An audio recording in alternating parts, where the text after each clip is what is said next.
दुनिया के बेहद अमीर व्यक्ति वॉरेन बफे का नाम तो आपने सुना ही होगा। वे शेयर्स में इन्वेस्ट करके ही इतने अमीर बने हैं। लेकिन इस सब के पीछे हाथ था बेंजामिन ग्राहम की लिखी किताब द इंटेलिजेंट इन्वेस्टर का, जो वॉरेन बफे ने अच्छे से पढ़ी थी। आज हम यहाँ उसी किताब की समरी दे रहे हैं ताकि आपको भी इन्वेस्टमेंट का ज्ञान मिले।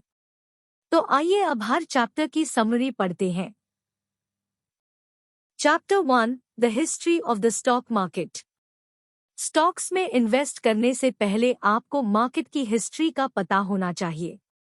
यह भी पता होना चाहिए कि किस शेयर ने पास्ट में कैसा परफॉर्म किया था। इससे आपको उस शेयर की चाल समझ आएगी और आप उसमें धोखा नहीं खाएंगे।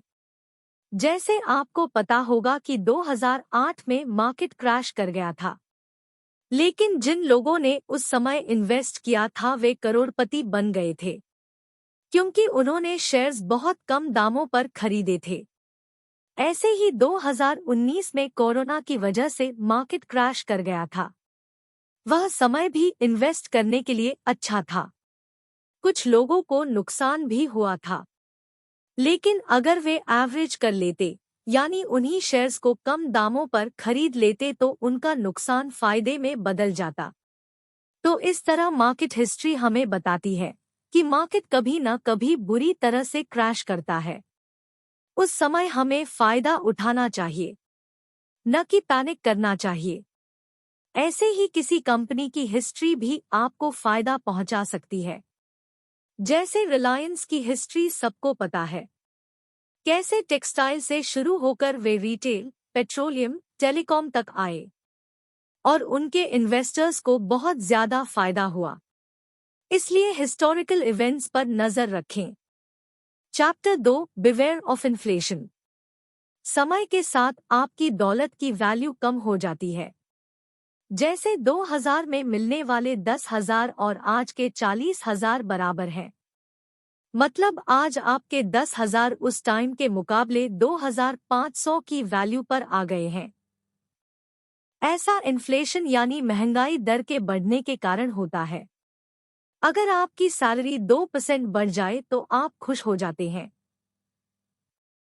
लेकिन अगर इन्फ्लेशन भी 4% बढ़ जाए तो वास्तव में आपको 2% का नुकसान ही होगा।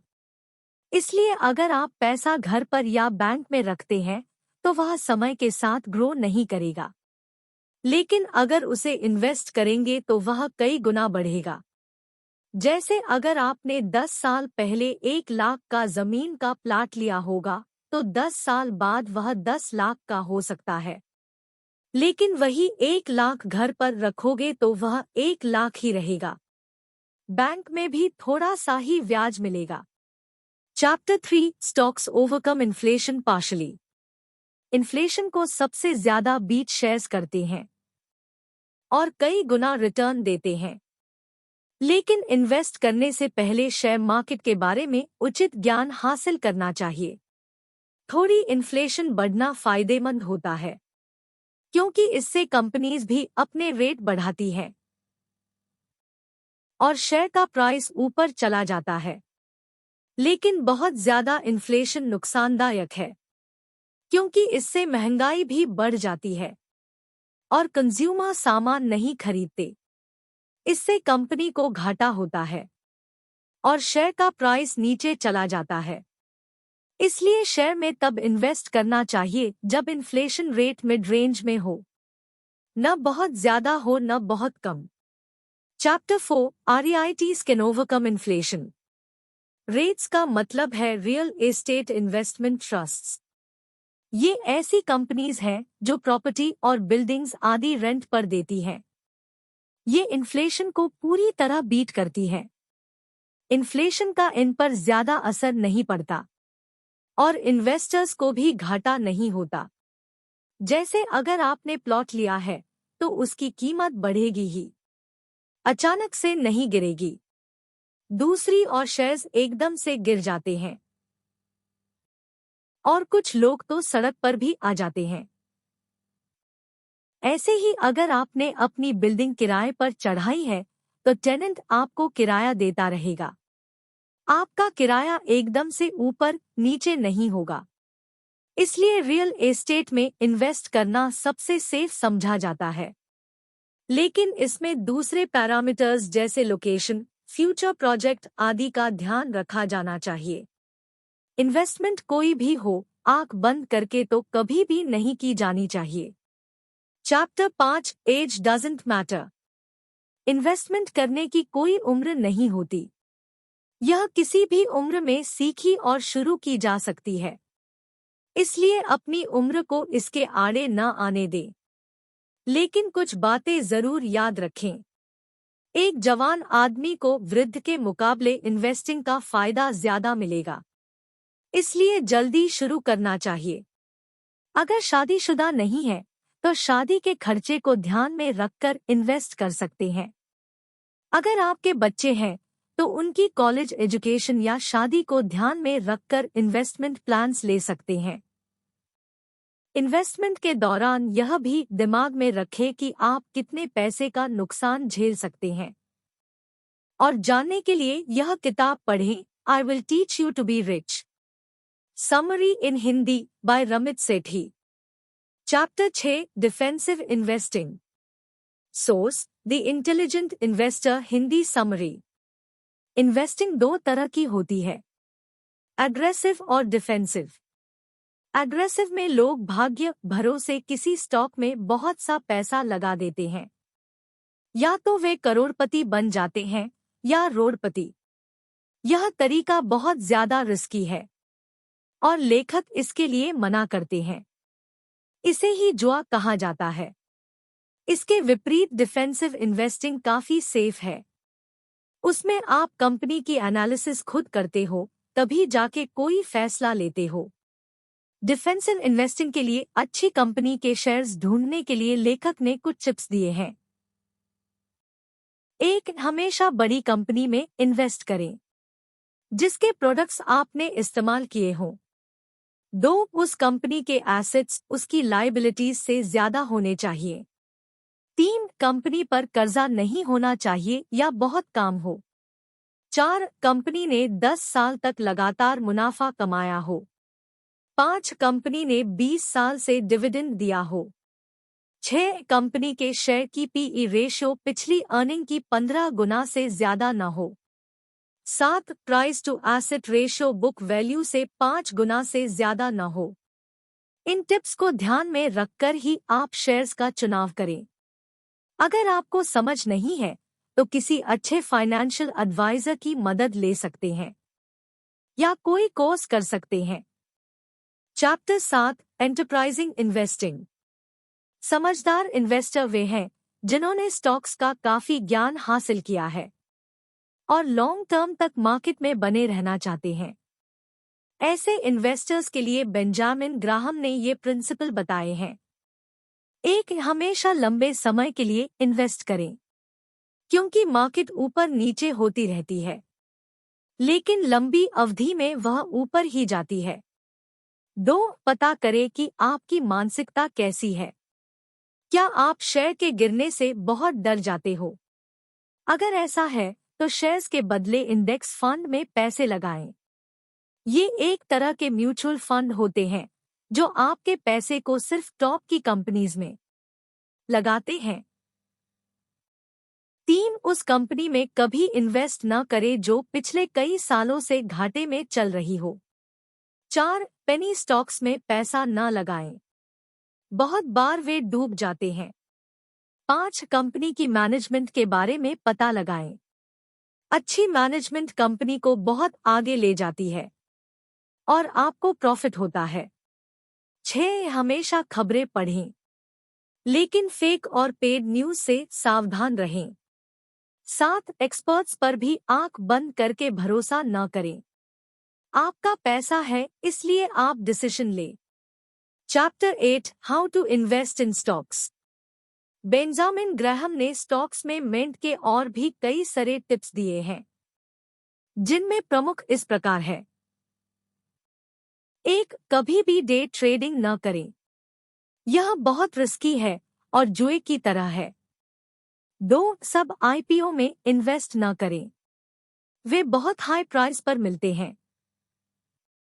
कुछ ही आईपीओ आपको लाभ देते हैं। 3. बहुत बड़ी कंपनी धीरे धीरे ग्रो करती है, इसलिए ऐसी कंपनी में कभी पैसे न लगाए जिसकी पे रेशो 25 से ज्यादा है। 4. गिरते हुए मार्केट में अच्छे शेयर्स खरीदे। 5. कभी भी गिरते चाकू को न पकड़े, मतलब जो कंपनी डूब रही है उसमें पैसे न लगाएं, बेशक उसका शेयर कितना भी सस्ता मिल रहा हो, हाथ कट जाएंगे। 6. अगर कोई बड़ी कंपनी एक नई कंपनी लगाती है तो उसके शेयर्स जल्दी खरीद ले। जैसे अगर एलोन मस्क कोई नई कंपनी शुरू करे तो सब उसे खरीद लेंगे। 7. जिस कंपनी में स्कैम्स हुए हो उसके शेयर्स न खरीदे। Chapter 9 evidence based investing. आपकी इन्वेस्टमेंट एविडेंस पर बेस्ड होनी चाहिए, न कि तुक्के या गैस वर्क पर। कुछ लोग दूसरों की देखा देखी पैसे लगा देते हैं और फिर इंतजार करते रहते हैं। उन्हें यह भी पता नहीं होता कि उन्होंने एक साल में शेयर से कितना रिटर्न कमाया। इसलिए प्रॉपर एनालिसिस करें। ऐसा न हो कि कमाने के बजाय आप गवा रहे हों। जब आपके पोर्टफोलियो में बहुत से शेयर्स होते हैं तो उनमें कुछ लॉस में होते हैं और कुछ प्रॉफिट में। ऐसे में नेट प्रॉफिट और लॉस पता करना मुश्किल हो सकता है, लेकिन डायरी पर लिखकर और बेसिक मैथ्स करके आप पता लगा सकते हैं।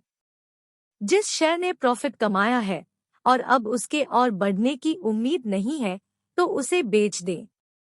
कुछ लोगों को उन शेयर से प्यार हो जाता है, वे सोचते हैं ये आगे भी बढ़ते रहेंगे, इसलिए प्रॉफिट बुक नहीं करते। इससे उनको फायदा उतना ही होता है जितना फिक्स्ड डिपॉजिट करने वाले व्यक्ति को, और इस तरह कोई वेरन बफेट नहीं बन सकता। इसलिए टेक्निक को प्रॉपर्ली समझें।